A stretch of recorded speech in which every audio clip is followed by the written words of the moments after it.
Vous avez la parole. Merci Monsieur le maire. Donc effectivement, l'arbre est fondamental pour nos villes. C'est la fraîcheur qu'il amène, le carbone qu'il capte, la biodiversité qu'il peut héberger, et tant d'autres bienfaits. Ça a été rappelé par Monsieur Albarel et Madame Rivelle. Donc il est fondamental de le préserver, de le protéger et d'en planter également en choisissant effectivement des essences adaptées au climat de nos territoires. Parce que M. Albarel parlait de 2080, mais en fait c'est 2050 quasiment. Enfin 2080, ce sera déjà trop loin. Déjà en 2050, on peut avoir le climat de l'Andalousie sur nos territoires. Donc je fais un chant désespéré, monsieur le maire, vous les appréciez. Donc voilà, 2050, je ne veux pas être trop désespéré, mais quand même. Donc concernant cette charte de l'arbre occitanie que la ville va adopter, on a quelques remarques. En fait, on se réjouit et en espérant que ça aura vraiment des effets, puisqu'en avril 2022, on avait proposé d'intégrer, lors d'un conseil municipal, c'est Madame Chiesa qui m'avait répondu, on avait proposé d'intégrer la référence à la charte de l'arbre que la ville a adoptée dans l'ensemble des délibérations, notamment auprès d'Enedis, puisqu'en fait les opérateurs qui interviennent, tels Enedis ou d'autres, n'ont pas forcément connaissance de la charte de l'arbre et les délibérations que l'on prend ne les engagent pas. Donc Mme Chiesa avait souligné la pertinence de la remarque pour une fois, donc je l'ai bien retenu. Mais à ce jour, il n'y a aucune modification qui a été apportée dans les délibérations. Donc étant donné que dans cette charte d'Occitanie, il y a écrit qu'il faut imposer un cahier des charges favorable au respect de l'arbre et du patrimoine végétal aux entreprises intervenant sur le domaine public et que c'est une action qui a été cochée.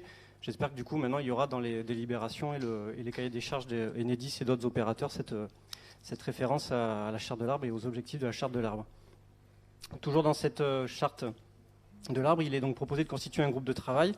Donc, comme souvent, donc, les élus Carcassonne Citoyenne Écologique Sociale sont disposés pour travailler avec vous au sein de ce groupe de travail, d'autant que nous avions proposé en septembre 2021, donc lorsqu'on a voté la charte de l'arbre de la ville, la mise en place d'un comité arbre, enfin on peut l'appeler comme on veut, qui est garant de la prise en compte de la charte de l'arbre et qui veille justement à préserver le patrimoine arboré de la ville et à étudier aussi est-ce que parfois on doit abattre ou pas un arbre en fonction de critères objectifs.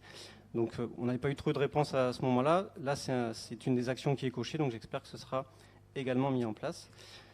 Vous avez également choisi donc, comme action de mobiliser du foncier public pour permettre la plantation d'arbres et de haies champêtres. Donc c'est une très bonne nouvelle. Plusieurs habitants, lorsque nous faisons des déambulations dans les quartiers, nous expriment le fait de vouloir végétaliser leur quartier, mais aussi, pas que via le permis de végétaliser, mais aussi pouvoir planter des arbres sur de l'espace public.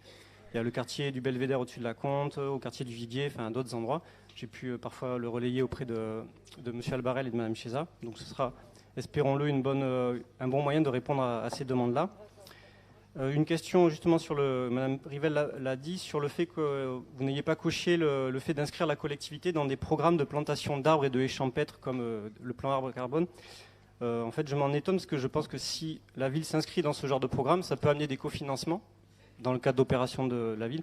Et vu la période de vache maigre au niveau des budgets, je pense qu'on ne faut pas cracher sur des cofinancements de collectivités.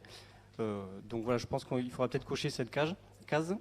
Voilà, et pour conclure, j'en profite juste pour exprimer que cette charte de l'arbre en Occitanie donc, est soutenue et portée par la région Occitanie, mais en même temps, la région Occitanie contribue à abattre des milliers d'arbres dans le cadre du projet d'autoroute Castres-Toulouse. Donc notre liste citoyenne, Carcassonne Citoyenne Écologique Sociale, apporte tout son soutien à ceux qui luttent contre cette destruction d'arbres et de biodiversité.